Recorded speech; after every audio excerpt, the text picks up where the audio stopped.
Welcome to Casual Friday. Hi, I'm Roxanne Richardson, and this is my weekly Casual Friday podcast. If you would like to jump right to a specific point in the video, you can tap or mouse over the video playback area of the screen, which will reveal the chapter titles and starting points of each section. In this week's Casual Friday podcast, I have tidbits.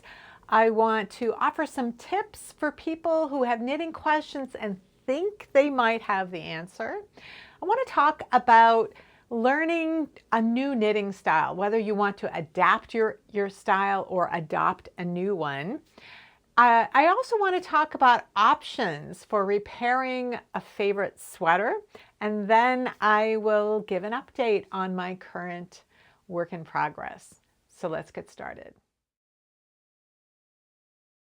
This first tidbit came to me from one of the Minnesota Nil Guild members during a social Zoom knitting group, I think just about last weekend. The guild member in question is Corey from Iroc Knits, and she wanted to share an idea that she had been thinking about for quite a while. And in some ways, it's related to Finish It February, which many of us went through just a few weeks ago. And in Finish It February, people could work on finishing projects, or they could fix projects, or they could turn an unfinished project into something else and decide what they want to do with it. But part of Finish It February is just addressing those works in progress and deciding whether or not that was something you ever wanted to finish it again. And that is what Corey's idea is related to. It's called the Knitting Exchange. And so there's a group on Ravelry, and there is also Instagram. There's a way to post these things on Instagram. And I will leave links to both the Instagram and to the Ravelry group, because I'm not sure how you would actually use the Instagram. I don't know if it's a tagging thing or she takes the things that are from Ravelry and posts them on the Knitting Exchange on Instagram. I'm really not sure. But the idea is that you have something that you started and you just don't want to finish it for whatever reason. It's perfectly nice, but you have no desire to finish it. It's just not your thing. Maybe you found it too challenging or too boring, or it's not what you thought it would be. Whatever the reason, the idea is that you can potentially sell or barter or trade this particular work in progress for something else that the other knitter has. That something else might be money, but it might be yarn. It might be something, you guys might have something that the other one wants. And that's the idea, is that these works in progress that are just languishing there will get finished by somebody else, and who will love that finished item. So I thought it was a really cool idea. So like I said, we'll leave information down in the video description where you can find links to different places and learn more about it. So this next tidbit came to me on Ravelry in a private message from Topher, who sent me a link to an article in Women's Wear Daily about a new virtual exhibition that is being put on by graduate students at FIT, which is the Fashion Institute of Technology, I think is what FIT stands for. It's in New York City. And so what this is a type of an exhibition that would normally be live in person, but because it couldn't be, they put together this digital exhibition, and it actually includes more things than they would have been able to include if it was a physical exhibition. And the exhibition is on the Roaring 20s and Swinging 60s. And the idea is that in both of those decades, there were sort of revolutions going on in women's rights and civil rights and other things. And at the same time, skirt length went up. So they are doing a comparison about also the kinds of designs and colors that would have been used in that era. So it's a really interesting exhibition that I thought you guys might be interested in. So I'll leave you guys a link to that exhibition because it's really pretty fascinating.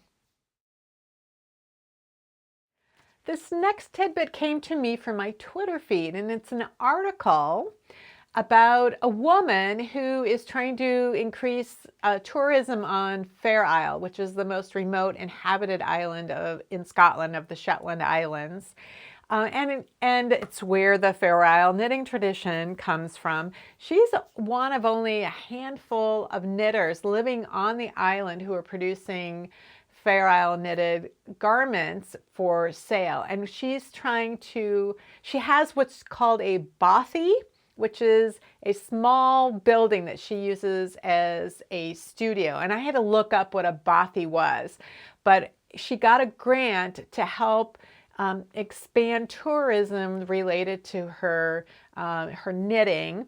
And so let me just tell you what a bothy is if you are not from Northern England or Scotland. A bothy is a basic shelter usually left unlocked and available for anyone to use free of charge. It was also a term for basic accommodation, usually for gardeners or other workers on an estate. Bothies are found in remote mountainous areas of Scotland, Northern England, Northern Ireland, Wales, and the Isle of Man. And so then I found another definition that said, what is a bothy? A bothy was originally farm accommodation for itinerant workers. Now a bothy is an open shelter, usually in a remote location where travelers might have need of 4 walls and a roof. Most bothies are old cottages and at least several hours walk from the public road. It's a simple old cottage that she uses as her studio. And it sounds like what she is doing is either adding an addition or an extension onto the bothy, or somehow there would be like room and board accommodation while you came and stayed there. So it's not completely clear to me what her business idea is, but the underlying idea is to increase tourism and knitting related tourism to Fair Isle. So it'll be interesting once the pandemic restrictions lift, what happens with that. But I thought that was a really interesting thing, and I will leave a link to the article.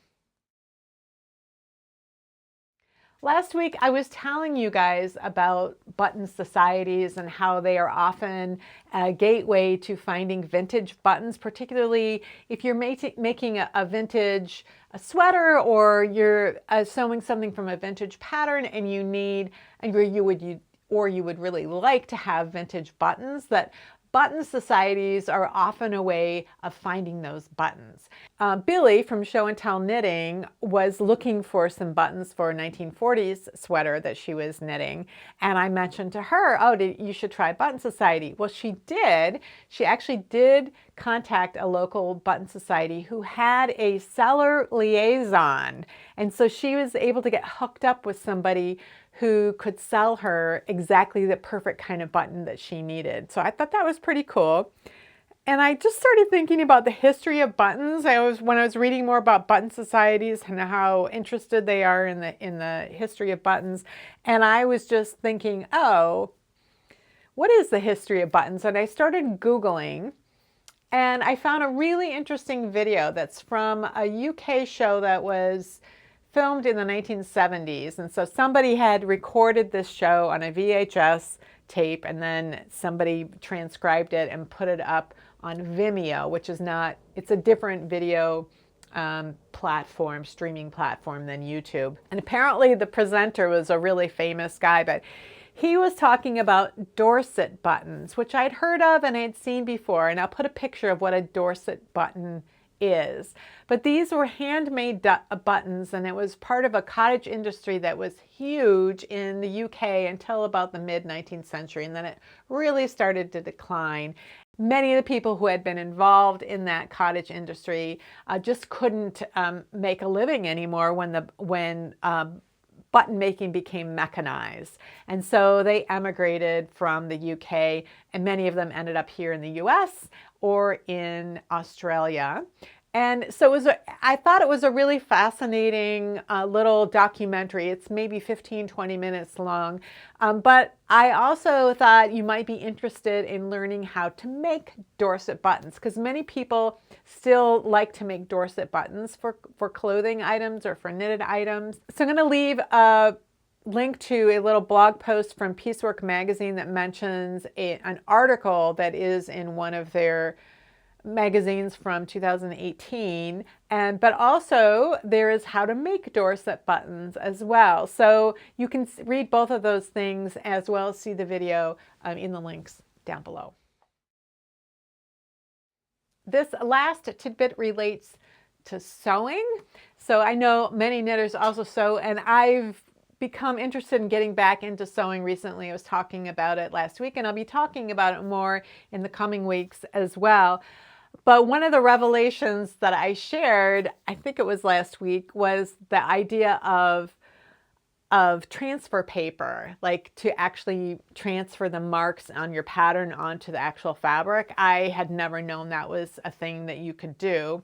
And somebody left a link in the discussion thread in my Ravelry group for last week's video. They left a link to a video on using Tailor's tacks rather than using this transfer paper, and said it was much faster. And she's somebody who's actually does industrial sewing. She's got her own company. But I thought it was a really fascinating video to see all of these different ways, these little tricks that people have for getting things done that I just never knew about because I was a self-taught sewer the way that I was a self-taught knitter in the early years and had to completely rely on the pattern and only on the pattern for any information. So I'll leave that Tailor's tack video tip down in the description because I thought it was very clever. Every so often, I get a question in the comments of one of my technique videos. And somebody wants to know, will this technique work in that situation? And it's very easy to get that answer on their own. Like if they were actually to knit a little swatch and try it out, not only would they get the answer, they would probably have learned additional information that they didn't expect to learn. Or if it doesn't work, if their idea doesn't work, they will see why it doesn't work. It will show up in their hands. So if you have an idea for using a technique in a way that isn't mentioned in a video, try it out and see what happens. Now, things may not work out as you hoped or expected. Something else completely different might have happened, and that different thing that happened might be more interesting to you than your original idea. Or it may have been a complete flop. But either way, by going through that process yourself, it really teaches you to not have to have permission from somebody else to try out your idea. You know, affirmation is always nice, but you can get that affirmation from yourself. If you have an idea and you try it out and it works, you will have learned that whole process and you will learn that your instincts are good, and that will encourage you to try more and more on your own, which is always a fabulous thing, because the more that you learn about knitting yourself, the more you'll feel empowered to make modifications in a sweater or try something else out. And the more that you will understand the value of swatching. Many people are hesitant to swatch because they think it's boring or it's a waste of yarn. But swatching is about learning information. It isn't necessarily about finding out how many stitches per inch you get when you're working in stockinette over a 4-inch or 6-inch square. It's also, you're learning, how does that yarn work? What does that stitch pattern look like with this yarn? Do I like these two colors together? Do I like working the stitch pattern that's in that this project calls for? You learn so much from just doing a swatch, and it can help you make a decision earlier than actually casting on for the project about whether or not you really want to go forward with this. But it also allows you to experiment and say, well, this pattern calls for doing the decreases this way. I wonder why. And you can try it out in your swatch and see how it looks. And then you can try out the way that you normally would do it and see if you like that better. So swatches are really about learning information and about experimenting on a very small scale situation. I don't knit lace projects very often, but when I do, I know I'm going to have a problem somewhere. At one of the places in the pattern, I'm going to consistently forget to add a yarn over. And I would rather do that while practicing on a small swatch and find out very quickly when I'm only working over a small number of repeats where the area is that I'm going to run into trouble. And first of all, I developed some muscle memory for that stitch pattern. I get to recognize what it looks like at different stages. And then when I cast on the number of stitches I actually need for the project, which is going to be a lot more, when I get to that trouble spot in the pattern, I will more likely pay more attention right there and say, oh, this is where I usually run into trouble. Or I can highlight that area on a chart. Or I can do something to prevent myself from making mistakes. So swatches are also about practice, but they're about following your instincts and seeing if your ideas are going to work. And I would really encourage you to do that and not feel like you always have to get an answer from somebody else to confirm that your ideas are good. They probably are very good. I've been thinking a lot about knitting styles this week, in part because this week's Technique Tuesday video was on continental knitting. Somebody had asked me recently, have you ever done a video on continental knitting? And at first I thought, well, sure, I've done lots of videos on continental knitting. And I started thinking about it and I thought, no, I did several videos on purling for continental knitters a number of years ago. And it was based on the purling methods that I was using at any given time, because I really struggled with purling when I was first learning to work continental. My intent was not to only do one video on continental knitting and purling, but that I am going to do a series of videos on knitting styles, because there are a lot of ways that you can mix and match knitting styles. And in fact, I do not have one way of knitting. I knit English and I knit continental. And most of the time these days I choose continental. That's my default method. This is true for any technique. There's always multiple ways of doing something. There's always multiple ways of getting to the same endpoint. And I usually have a default method that's my preferred method. But there are always situations in which my preferred method just doesn't work very well. And so it used to be I only knit English, and then when my English method created a problem for me knitting in the round, I tried to change my method of English, or tried to adapt it, or tried to learn other English methods, and I really struggled with that. I couldn't do it, and it meant that I wasn't able to work comfortably in the round when I was using my English style. So I thought the answer might be to learn a completely different knitting style, which was continental. I was slightly familiar with it because I had done some stranded color work in the past where I held one yarn in each hand. And so I thought, I really want to knit socks.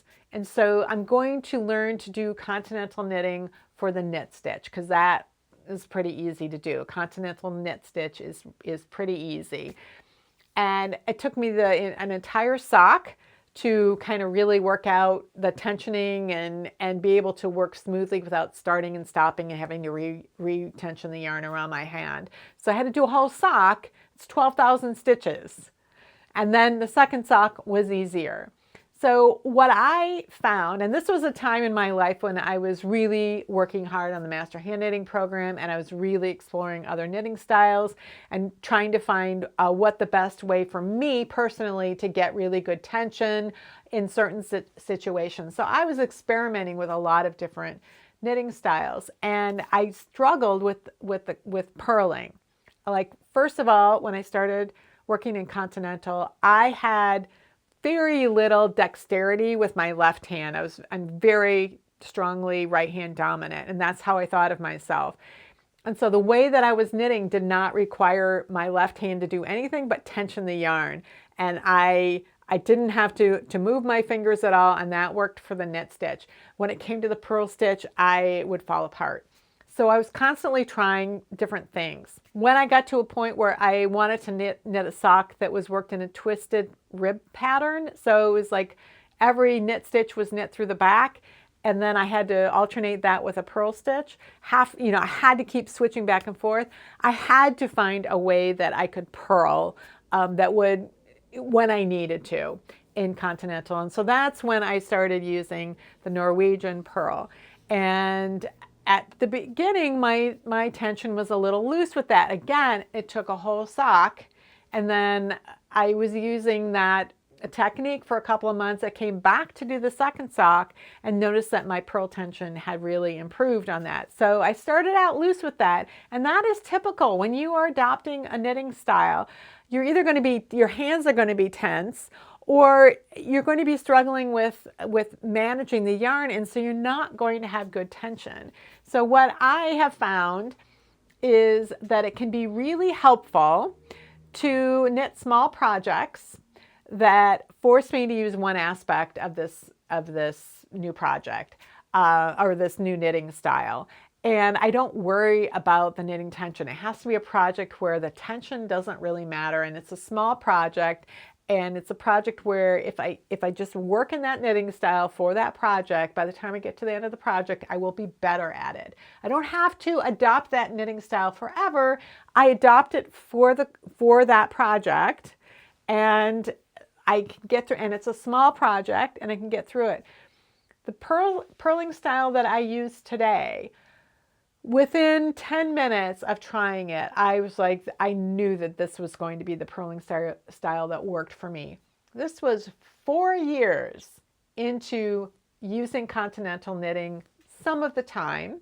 If I was working stockinette in the round, I would certainly use continental. If I had to do like a twisted rib pattern where I really had to do purling, I would use Norwegian purl. If I needed to purl entire rows, like if I was knitting flat in stockinette, I would use my English method. I would not use a continental purl. So I would choose those projects accordingly, and it wasn't until I came to the style of purling that I use now, which works for me. And really, that style of purl was not the way it was presented to me. It was presented to me in a different way. I tried the purling method. I saw a German video of somebody purling in a particular way. And I thought, well, that's interesting. I'd never thought of doing that. I'm going to try that. And I quickly realized, oh, I could adapt this method and it would work really well for the way that I already knit. And then that was it. I wasn't perfect at it.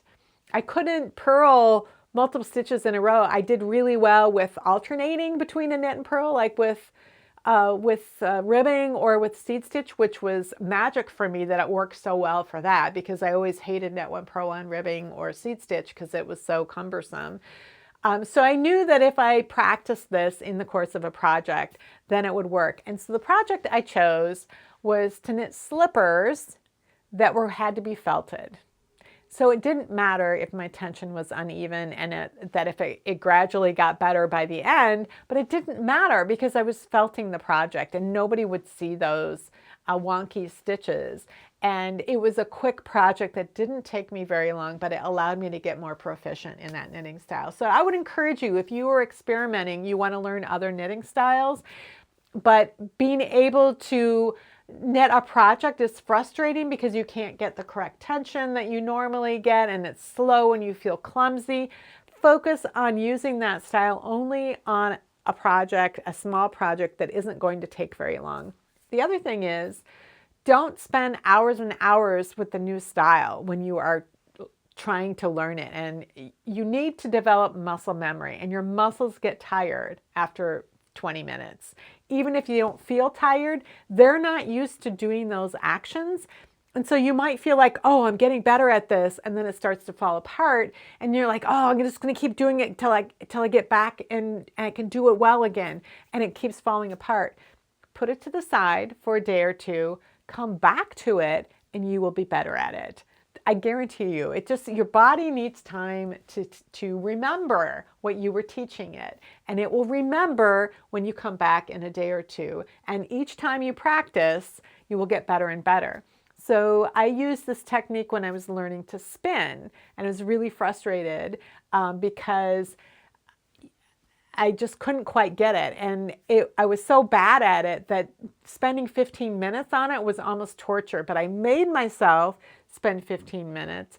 And then after a couple of days, 15 minutes in, and I was getting better at it. And so then I was excited to spend those 15 minutes. So your body just needs to learn how to do these things, and you need to give it breaks from there. But there are ways to acquire a new knitting style, and eventually you might decide that the new knitting style is a preferred one, or it's one that you might want to use some of the time, but not all of the time.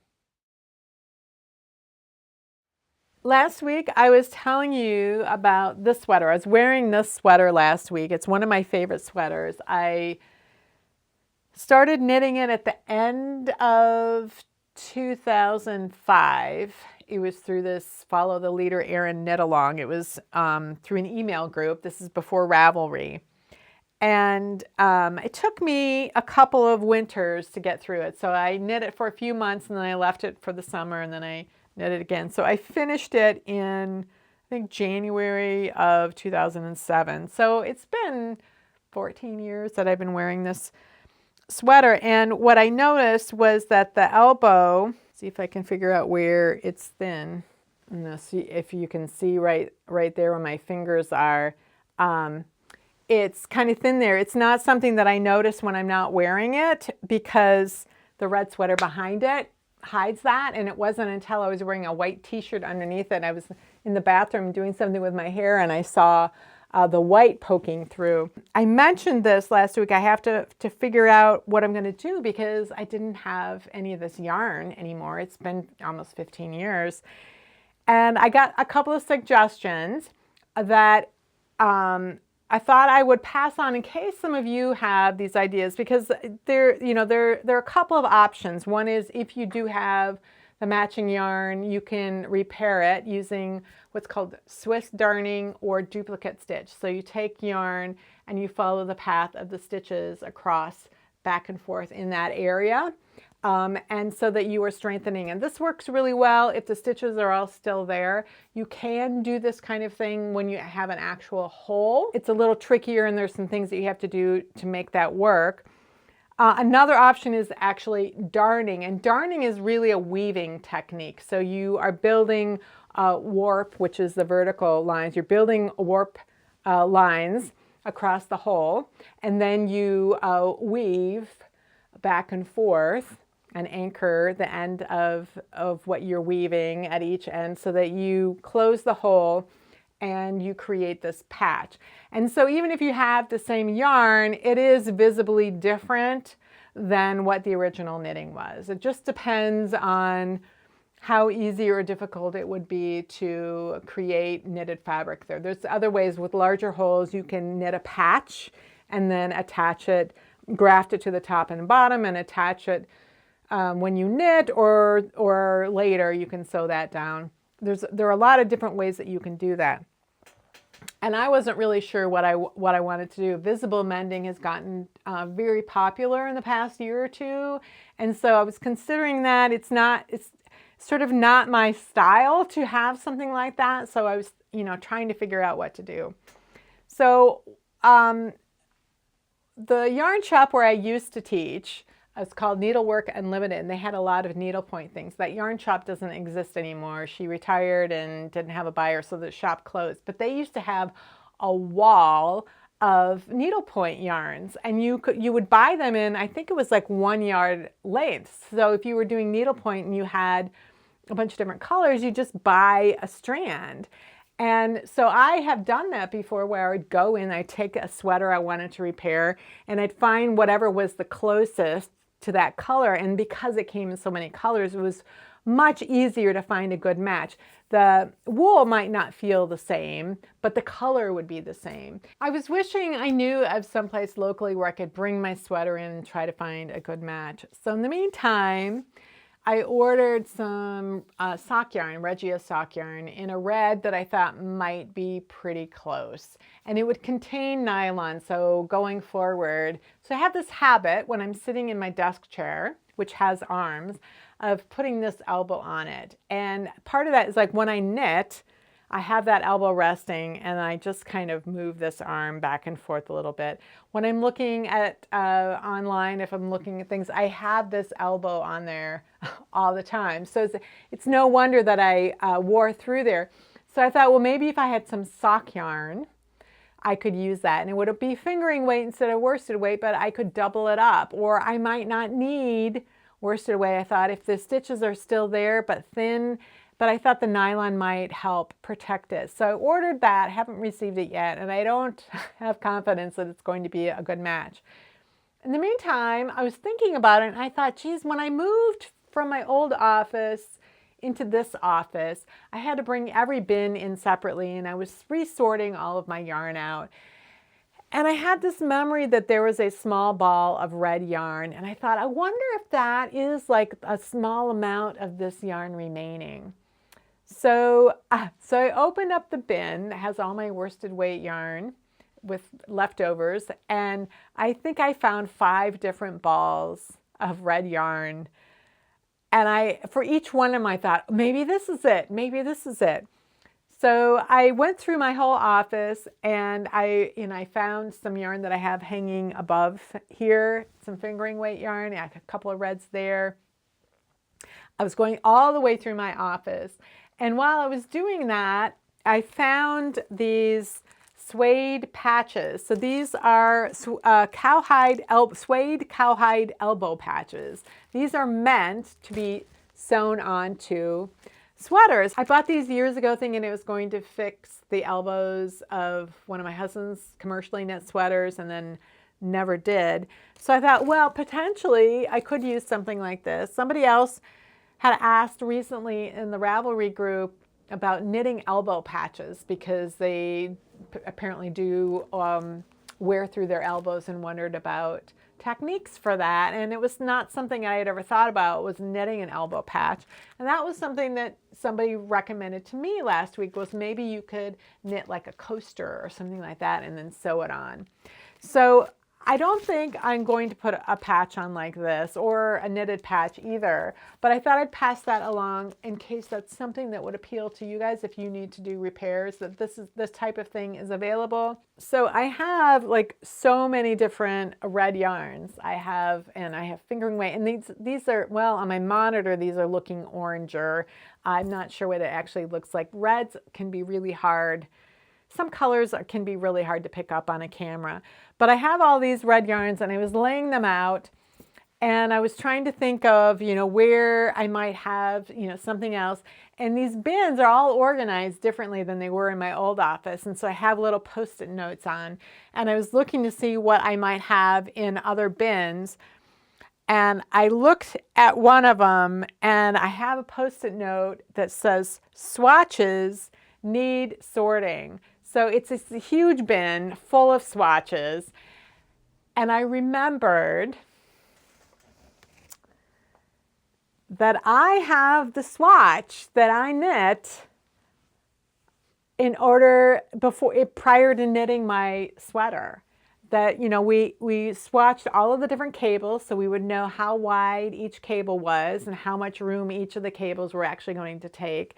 And the swatch also served for getting a stitch gauge for the filler stitch on the side. And so we used this swatch to calculate the total number of stitches that we were personally going to need for our sweater. And I've always kept it. Every time I've done an Aran sweater, I do a big swatch like this using the cable patterns.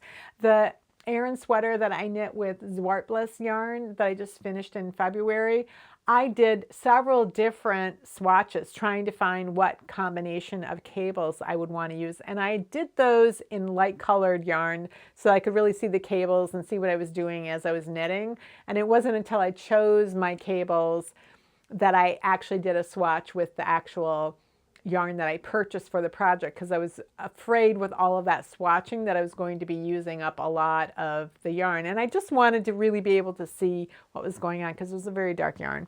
Anyway, I have yarn. I am willing to take apart this swatch. I think these are really great tools for teaching and showing people how to swatch for an Aran sweater, but I have other Aran swatches and I need this yarn. So I am very happy to have found this, and that it wasn't in a little scrappy ball that got either tossed or donated or used in some other way, that it was preserved in like this. So what I will do is rip it out and then I'll steam it to relax the yarn. Oh, another idea somebody had was that if I only needed a little bit, a suggestion was just ripping out a couple of rows of the sleeve cuffs because it was knit cuff down or top down, so that the bind off is at the cuffs. And so that was their suggestion. Well, one of the things that I didn't like about the sweater and realized it was a learning opportunity was that I kind of made these cuffs too small. I made them to really form fit my wrists, not thinking about the fact that my hand was bigger than that. So they're kind of tough to push through, and they end, they're a little bit on the shorter side. So what I did with my Aran sweater that I knit recently was I made sure that they were roomier around and that they were longer, that they actually extended a little bit further down. So there really isn't any extra yarn to be had from the cuffs of the sweater. It's a good idea. It just wouldn't have worked in this particular situation. So I am really happy about this. The other thing that I think I might do is fix the neck on this. I've always felt it was a little too wide, and I think that it isn't that the neck opening is too wide. I think the problem is that I knit the ribbing, I picked up too many stitches, and I knit the ribbing with too many stitches, so it causes it to flare out rather than to pull in more. So that is something that and it's kind of a shallow neck. I wouldn't mind having something a little bit deeper. So I have this extra yarn, and I think I can not only fix the actual issue that I have, but I can fix something about the sweater that has been bugging me for 14 years. And then I'll be able to enjoy it even more, hopefully for another 14 or 15 years. So my 1960s sweater, last week I had to tell you the sad news of having to rip back a bunch of it because I had been increasing the body at the wrong rate, and I needed to rip that out and reknit it. So I got back to where I was and then some. So I have finished the second ball of yarn. This kit came with 8 balls of yarn, and I have finished 4 of them, or I have finished 2 of them. Now, I finished 2 of them plus in the sweater, but I also have a swatch that has some of the yarn from the first ball. So one of the things I always do is make a spreadsheet. I talk about this every time. I make a spreadsheet and I calculate the total number of stitches in the sweater. And one of the reasons I do this is so that when I'm getting through the first couple of balls, I can really see how many stitches per ball I'm getting, and to make sure that I have enough. Now there's no way of getting more yarn. This yarn is 50 years old. I can't get more yarn.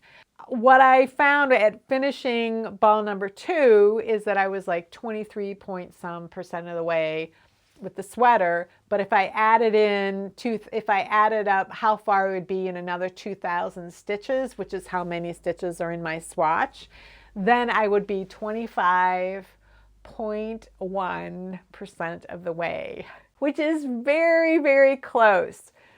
So I have, it's very possible I won't have any trouble finishing the sweater with the yarn that I have. But you never know, from one ball to another, if they all actually have the same yardage, or if there's a little bit one way or another. So I have a couple of contingency plans and ways that I'm going to check what's going on.